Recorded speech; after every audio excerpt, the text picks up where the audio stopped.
She thought she could have a black man removed from first class with just a few carefully chosen words, until he calmly reached into his pocket and flashed his FBI badge. Patricia Langford strolled through Dallas-Fort Worth International Airport, her designer carry-on gliding smoothly behind her. She had taken this flight route countless times before. Dallas to Washington, D.C., first class, the only way she ever traveled. Everything about air travel felt predictable to her. The priority boarding, the complimentary champagne, the hushed conversations between professionals. She expected comfort and exclusivity. So when she approached her row and saw a black man in a crisp navy blue suit already seated beside her, her steps faltered. He had an air of quiet confidence, his laptop open, eyes scanning the screen as if he were reviewing something important. Patricia's lips pressed together. She set her designer tote down with a little too much force and took her seat, barely masking her displeasure. First class wasn't supposed to be like this. The man beside her, Daniel Stokes, barely acknowledged her. He was focused, typing effortlessly, absorbed in his work. The glow from his laptop reflected against his dark skin, highlighting the sharp angles of his face. He had the composure of someone who belonged here. Patricia, however, wasn't convinced. She inhaled sharply through her nose, shifting in her seat. Her purse accidentally nudged his armrest. No reaction. She sat up straighter, glancing around as if expecting a flight attendant to notice this mistake. Then she took it a step further. She leaned slightly toward him, just enough to make her presence known. "Excuse me," she said, her voice carefully polite. "Are you sure you're in the right seat?" Daniel didn't even look up. "Yes." That was it. No elaboration, no explanation. She cleared her throat, glancing around again. This time she caught the eye of a flight attendant, Emily Jacobs, a young woman in her early 30s who had been assisting passengers a few rows ahead. Patricia lifted her hand slightly, signaling Emily over. Daniel sighed. Subtle, but noticeable. Emily approached with her usual professional smile. "Is everything all right, Ma'am?" Patricia forced a small chuckle, shaking her head as if she found the situation amusing. "I think there's been a little mix-up. I believe this gentleman is in the wrong seat." Emily glanced at Daniel, who finally paused his typing and looked up. His expression was unreadable, but there was something in his eyes. Not surprise, not confusion. Something else. Emily pulled out the passenger manifest from her tablet, quickly scanning the seat assignments. "Actually, Mr. Stokes is in his correct seat," she said politely. "Your ticket says 2A, and he's in 2B." Patricia blinked. Her fingers tightened around the edge of her armrest. "That's odd," she said, forcing a laugh. "Are you sure?" I just assumed." Emily smiled, already sensing where this was going. "I'm sure, Ma'am. Everything looks correct." Patricia's face twitched. Her carefully controlled expression wavered for a fraction of a second before she smoothed it over with a tight-lipped smile. "Well," she exhaled, "I suppose mistakes happen." She turned back toward the window, but she wasn't done. Not even close. Daniel, meanwhile, had already gone back to work.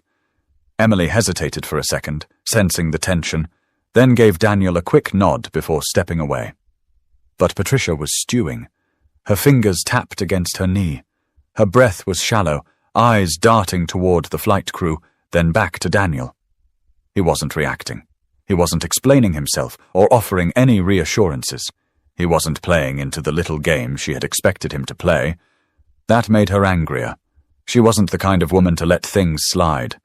But Patricia isn't the type to suffer in silence. She decides to take action. Patricia sat stiffly, arms crossed over her chest, her mind racing. This wasn't right. She had flown first class for decades, and never, not once, had she been put in a situation like this. The man beside her wasn't doing anything wrong, but that didn't matter to her. He didn't belong. Her breath came faster, her irritation bubbling just beneath the surface. She couldn't just sit here and accept this. She pressed the call button. A soft chime sounded overhead, and Emily Jacobs reappeared a few moments later. Her smile was the same as before, professional and warm. "Ma'am, is there something I can help you with?"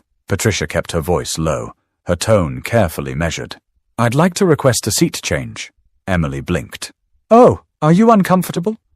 Is there an issue with the seat itself?" Patricia hesitated for half a second. She couldn't just say what she was really thinking. Instead, she tilted her head toward Daniel, lowering her voice even further. I don't feel comfortable sitting here," she said, her words slow, deliberate. Emily's smile faltered. "I'm sorry to hear that, Ma'am. If there's a technical issue with the seat, I'd be happy to—" "No, it's not the seat," Patricia interrupted. She exhaled sharply. "I'd just prefer to sit elsewhere." Emily glanced at Daniel, who had paused his typing again, but hadn't said a word. He was listening, waiting. His fingers hovered over the keyboard, his jaw tight. "Let me check if there are any open seats," Emily said, tapping her tablet. "Just a moment." Patricia sat back, lips pressed into a firm line. Daniel didn't react. He didn't argue, didn't acknowledge her, didn't ask her why she was uncomfortable. That only infuriated her more. A few rows ahead, a man in a blazer turned his head slightly, pretending to check his phone, but clearly listening. Across the aisle, a woman nudged her husband. People were noticing. Emily's fingers moved quickly over the screen. "I'm afraid we're at full capacity today, Ma'am. There aren't any open first-class seats available." Patricia's stomach clenched. Emily smiled apologetically. "Would you like me to check in economy? There might be a seat available there." Patricia's face burned. "Economy? As if she would ever." Her voice caught in her throat. "That's not going to work." Emily's smile didn't waver. "In that case, I hope you don't mind staying in your assigned seat." Patricia forced a thin-lipped smile. "I suppose I have no choice." Emily nodded. "Let me know if you need anything else." She walked away, but Patricia barely noticed. Her ears were ringing. Daniel, still silent, turned back to his laptop and resumed typing. That was it? That was his response? He was just going to pretend she didn't exist? Her fingers curled into fists. This wasn't over. She exhaled sharply and pressed the call button again. This time, Emily hesitated before coming back. "Ma'am?" Patricia sat up straighter. "I need to speak to someone in charge." Emily's face remained neutral. "I'm the lead flight attendant on this flight. Is there something I can clarify for you?" Patricia's voice sharpened. "I need to speak to the head crew member, or the pilot." A murmur spread through the cabin. Someone let out a quiet chuckle. Emily's expression remained professional, but her patience was clearly thinning. "Ma'am, the pilot is preparing for takeoff and won't be available, but I'm happy to assist you." Patricia pursed her lips, her jaw tightening. Daniel wasn't reacting. He wasn't nervous, wasn't shifting in discomfort. It was like he had done this dance before. She lowered her voice again. "I don't feel safe." That changed everything. Emily's smile dropped. Her body stiffened. Daniel stopped typing. Across the aisle, a middle-aged man wearing a Bluetooth earpiece muttered, "Here we go again." Emily straightened up. "I'm sorry, Ma'am, but can you clarify what you mean?" Patricia folded her hands neatly in her lap, tilting her head slightly. "I just don't feel comfortable." She hesitated, just long enough to imply something without saying it outright. "I don't want to be difficult, but I think it would be best if someone else took this seat." Daniel closed his laptop.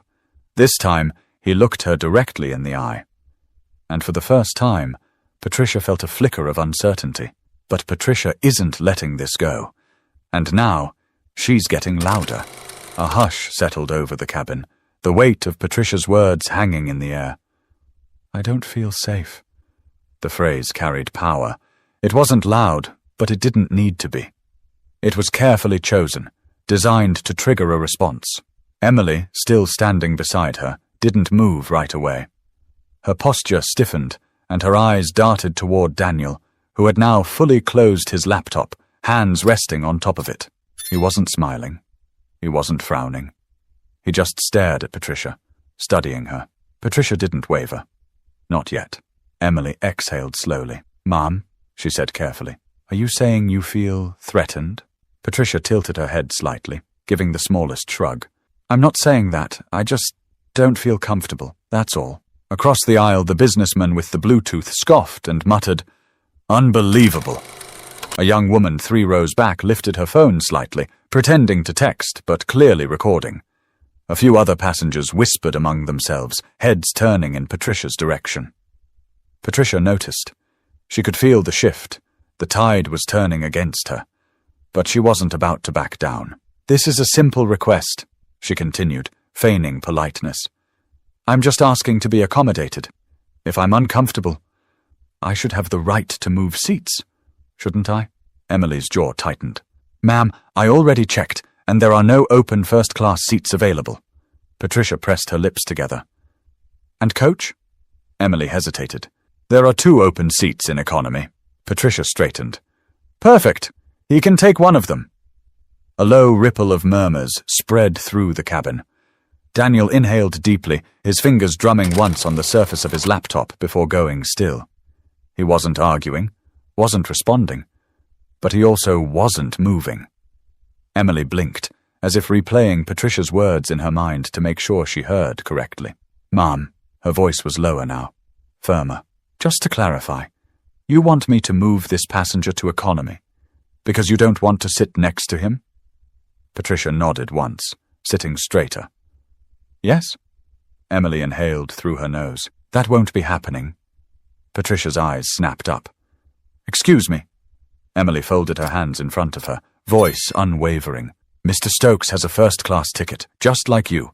He is in his assigned seat. I cannot and will not ask him to move." Patricia's face flushed. She was losing control of the situation. Passengers were staring openly now, some whispering, some shaking their heads. The young woman with the phone was still recording. Patricia felt her stomach twist. "This is ridiculous," she hissed. "I am simply asking for the same courtesy that would be extended to anyone else who feels uncomfortable." Emily didn't budge. "You are asking me to remove a paying passenger from his assigned first-class seat and relocate him to economy for no valid reason. That is not an accommodation. That is discrimination." A sharp silence followed. Someone let out a low whistle. Daniel hadn't moved, hadn't said a word. He just watched Patricia, waiting. Patricia's pulse pounded in her ears. This wasn't how it was supposed to go. Emily squared her shoulders. "Ma'am, we are about to taxi. If you cannot remain seated and follow flight crew instructions, I will have to ask you to deplane." Patricia's stomach dropped. "What?" Emily's tone remained professional but firm. "You have 2 options. Stay in your seat quietly, or you can deplane." "But Mr. Stokes is not moving." A few passengers clapped softly. Patricia felt humiliation rise in her chest. This wasn't how things were supposed to work. She wasn't supposed to be the one getting reprimanded. She opened her mouth, ready to argue. But before she could, Daniel reached into his pocket. He pulled out a leather case, flipped it open, and held it up. And just like that, everything changed. A gold FBI badge gleamed under the cabin lights. The air in the plane shifted. Patricia's entire body went rigid. Passengers gasped. A few even chuckled. The young woman recording? She zoomed in immediately. Daniel's voice was calm, even, unreadable. "Ma'am," he said smoothly, tilting his head. "Would you like to file an official complaint? I can take your statement right now." Patricia's breath hitched. She couldn't speak. Daniel didn't move, didn't blink. He just waited, and for the first time, Patricia felt truly trapped. But Patricia isn't just embarrassed. She's about to face real consequences. The silence in the cabin was thick, stretching uncomfortably between Patricia and Daniel. His FBI badge glinted under the overhead lights, the gold emblem unmistakable. It was the kind of thing you couldn't unsee, the kind of revelation that shifts the entire room. Passengers who had been whispering moments ago were now staring openly, some smirking, others wide-eyed. Patricia's mouth went dry. Her brain scrambled for an explanation, an excuse, a way out. This wasn't supposed to happen. The man she had tried to have removed from the plane, the man she implied was a threat, was federal law enforcement. Her throat tightened. Daniel's expression hadn't changed. He wasn't smiling or gloating. He just sat there, badge in one hand, eyes locked onto hers, waiting. His voice was steady, level, unreadable. "Would you like to file an official complaint, ma'am?" The words hung in the air like a loaded gun. Patricia's body felt frozen, heat creeping up her neck. She tried to speak, but all that came out was a faint, strangled, I... Daniel tilted his head slightly. You said you felt uncomfortable, he continued, tone polite but sharp. That's a serious allegation on a federal flight. If you believe I've done something inappropriate, I'd be happy to take your statement. Patricia's stomach dropped. She could feel it happening. The shift. Moments ago she had controlled the narrative. She had expected sympathy, expected someone, anyone, to take her side. But now? Now she was the one under scrutiny. A man 2 rows ahead let out a low chuckle. Oh, this is priceless, he muttered, shaking his head. The young woman recording zoomed in on Patricia's face. Emily, the flight attendant, stood nearby, arms crossed, her face carefully neutral. But there was something in her eyes, a silent understanding, a quiet expectation. She was waiting. Everyone was waiting. Patricia's breath came fast and shallow. She couldn't admit she had lied. She couldn't say she had made it all up just to get rid of him. But if she doubled down, if she pushed forward with her claim, she would be accusing a federal agent of being a danger on a flight. And that would come with consequences. Her hands trembled in her lap. Daniel hadn't looked away. Finally, after what felt like an eternity, Patricia shook her head, barely a movement. No, she croaked. No complaint. Daniel nodded once, as if he had expected that. Slowly he closed his badge, tucked it back into his jacket, and reopened his laptop. Just like that, it was over. At least, for him. For Patricia. The nightmare was just beginning. A few passengers murmured their approval, a couple even clapped softly. The businessman across the aisle smirked and went back to his newspaper. The young woman with the phone. She was already typing. Patricia could feel her heart pounding. She wanted to melt into her seat, to disappear, to go back in time and undo the last 10 minutes. But there was no undoing this. She had embarrassed herself publicly. She had been exposed. And worse, people had seen it, recorded it. Her eyes darted around the cabin, searching for an ally, someone who might offer a sympathetic look. No one did. Even Emily, the one person who had been patient with her, had lost the warmth in her expression. Patricia swallowed hard. She wanted to argue, wanted to say something to regain control. But she knew, deep down, there was nothing left to say. The flight wasn't even off the ground yet, and somehow she had already lost.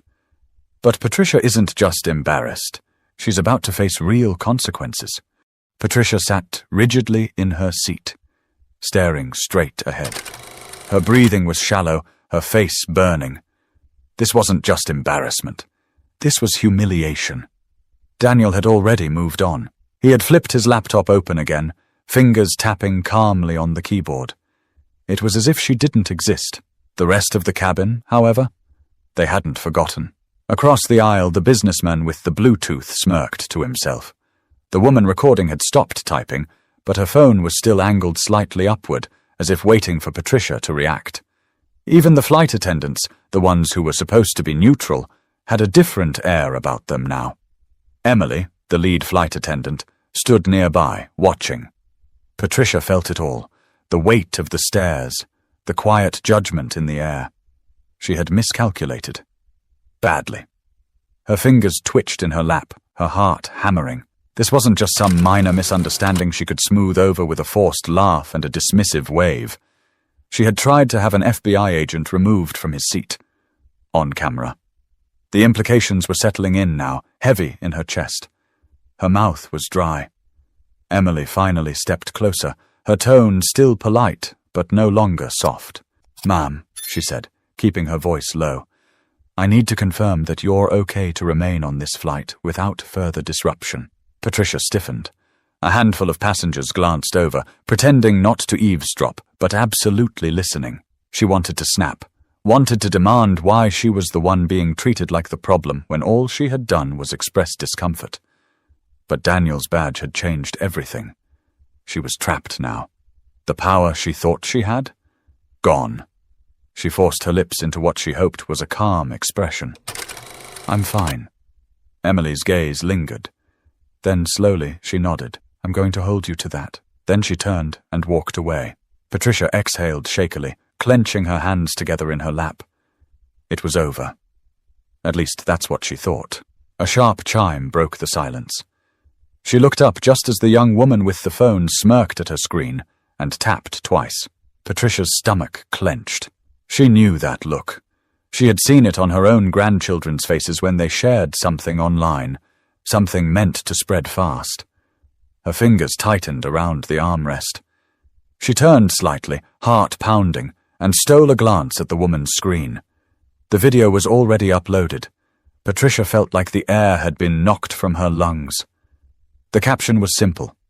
Racist woman tries to remove black man from first class, then learns he's FBI. Patricia's hands went cold. The flight wasn't even in the air yet, and somehow she had already lost. And if it was already online, that meant there was no stopping what came next. She turned her head forward again, trying to steady her breathing, trying to convince herself that maybe it wouldn't be so bad. Maybe no one would care. Maybe it wouldn't spread. Maybe— Her phone vibrated in her purse. Once, twice, a third time. Patricia's chest tightened. She didn't want to look. She didn't want to know.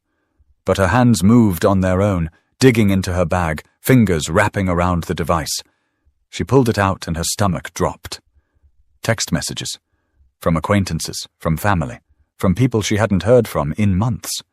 Each one was a variation of the same question. Patricia, is this you? Just saw a video. Tell me this isn't real. Oh my God, what did you do? Her heartbeat roared in her ears. She swiped open her browser with trembling hands and tapped on Twitter. It took less than a second. Her name was already trending. The video had been uploaded less than 5 minutes ago. And yet, it had already been viewed over 20,000 times. And the comments? They were pouring in. Patricia's vision blurred as she read the first few. Karma is real. This lady really thought she could get away with it? Hope she enjoys the internet roasting she's about to get. Patricia's breath hitched. Her world wasn't just collapsing. It was burning. And for the first time, Patricia realized there was no coming back from this. But what happens after the flight lands is beyond Patricia's worst fears. Patricia gripped her phone so tightly that her knuckles turned white. The cabin noise faded into the background, drowned out by the pounding of her own pulse. She could barely breathe. The video was still spreading, the view count ticking higher every time she refreshed. 30,000 views, 42,000, 61,000. It wasn't slowing down. She blinked rapidly, her mind scrambling for an escape, a way to stop this before it was too late. But it was too late. She swiped down, reading more comments. Imagine being this entitled, LMAO. She really thought she was going to get away with it. The FBI part made my whole day. Instant karma. Expose her name. We need to know who she is. Her chest tightened. She glanced around the cabin, as if searching for a way to reverse time. But nobody was looking at her anymore. They didn't need to. They had seen enough.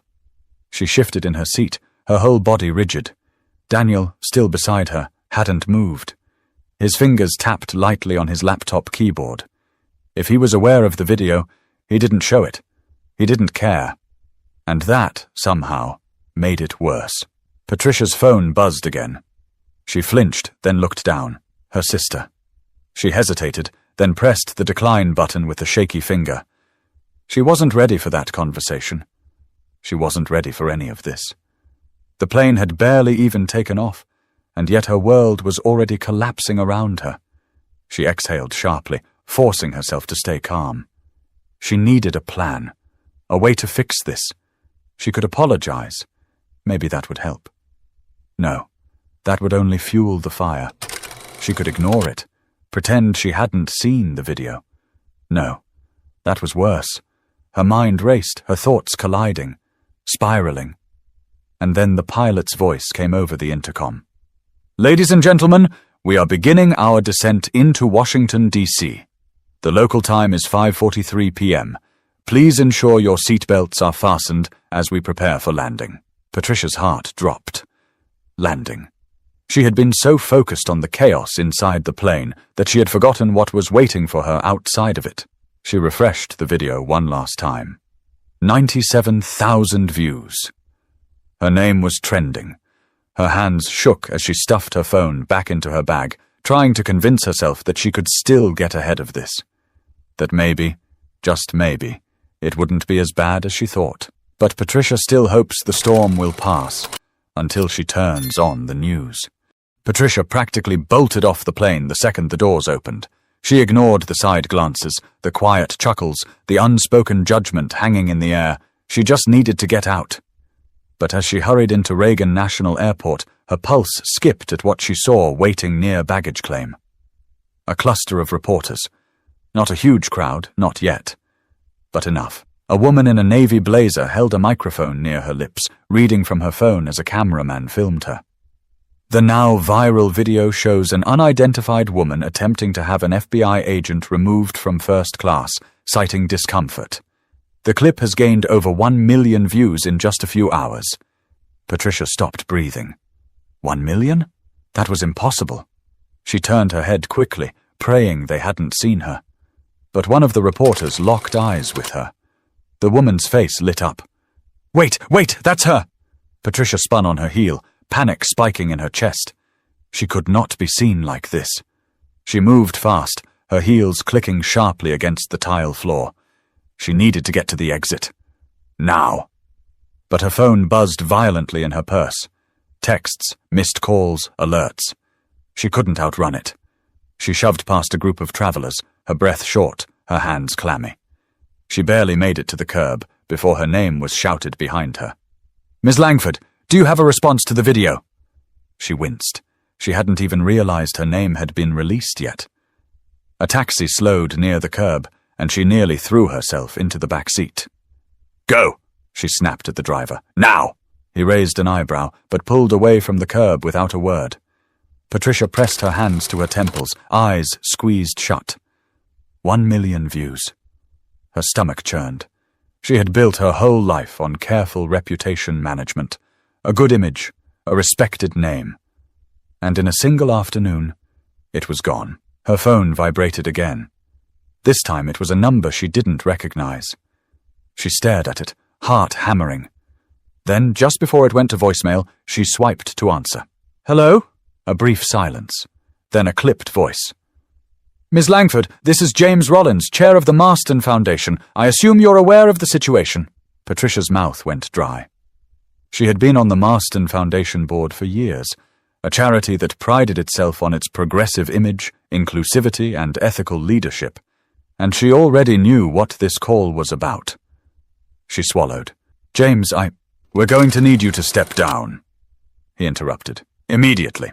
Patricia stared blankly ahead. It wasn't a request. It was an order. Her pulse drummed in her ears. But this is being taken out of context. The board disagrees. His voice was flat. Final. We'll issue a public statement by morning. We expect your resignation by then. A sharp beep. He had hung up. Patricia lowered the phone slowly. Her career was over. Her reputation was gone. And the worst part? No one cared about her explanation. They had seen the video. And the video was enough. She let out a shaky breath. This wasn't something she could control. This was something she had done to herself. And now, she had to live with it. Meanwhile, Daniel Stokes hadn't even spared her another thought. By now he was probably in a meeting, completely unbothered, his life untouched. Because for him, this had been just another Tuesday. If this story made you think, don't forget to subscribe for more gripping real-life scenarios.